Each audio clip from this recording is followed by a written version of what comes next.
बाल संप्रेषण गृह से फिर भागे बच्चे, तलाश में जुटी पुलिस।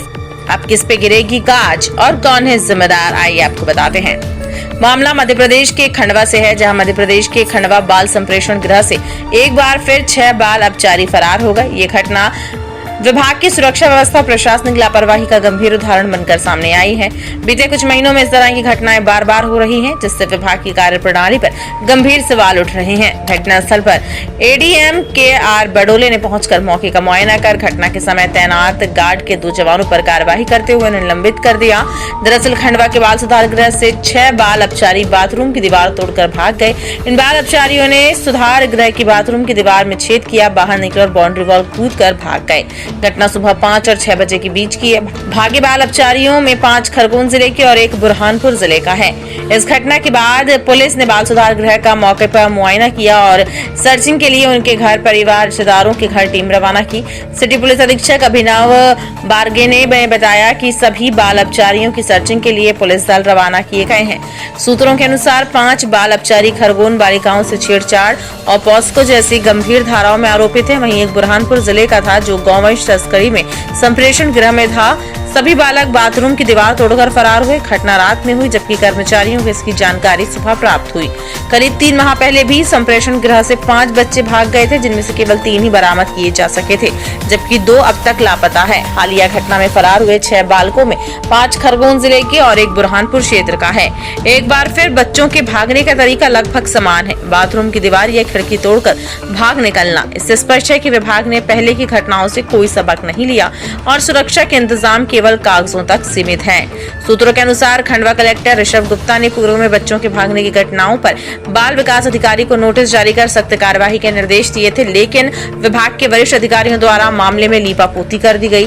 कुछ कर्मचारियों का औपचारिक स्थानांतरण तो हुआ, मगर मुख्य जिम्मेदारों पर कोई ठोस दंडात्मक कार्यवाही नहीं की गई। विभागीय सूत्रों के अनुसार बालक गृह की भोजन, पानी और रहने की व्यवस्था से असंतुष्ट हैं। कई बार बच्चों ने खाने की गुणवत्ता और सुविधाओं की कमी को लेकर शिकायत की, लेकिन उन्हें नजरअंदाज कर दिया गया। यही कारण है कि बालक बार बार भागने का प्रयास करते रहते हैं। जानकारी के मुताबिक महिला एवं बाल विकास अधिकारी, जो आगरमालवा से स्थानांतरित होकर खंडवा जिला परियोजना अधिकारी के रूप में कार्यरत हैं, वह भी कई विवादों में रही हैं। सूत्र बताते हैं कि विभागीय कार्यों को पर्याप्त समय नहीं देती हैं, केवल टीएल बैठक या जनसुनवाई के दिन तक ही खंडवा में उपस्थित रहती हैं। इसके बाद वह टूर का हवाला देकर अनुपस्थित रहती हैं, जिससे विभागीय नियंत्रण कमजोर पड़ा है। हर बार घटना के बाद जांच शुरू होती है, लेकिन सुरक्षा व्यवस्था सुधारने के लिए कोई स्थायी कदम नहीं उठाया गया। लगातार हो रही इन घटनाओं से ये स्पष्ट है कि विभाग बालकों की सुरक्षा और पुनर्वास के दायित्व में पूरी तरह से विफल साबित हो रहा है। विशेषज्ञों का कहना है कि अब समय आ गया है जब विभाग को केवल नोटिस या जांच तक सीमित न रखकर वास्तविक सुधारात्मक कदम उठाने होंगे। संप्रेषण गृह की सुरक्षा, बच्चों, निगरानी व्यवस्था को दुरुस्त किए बिना बच्चों का सुरक्षित संरक्षण संभव नहीं है। बाल संप्रेषण गृह नालदा से आज 6 बाल अपचारी फरार हो गए हैं।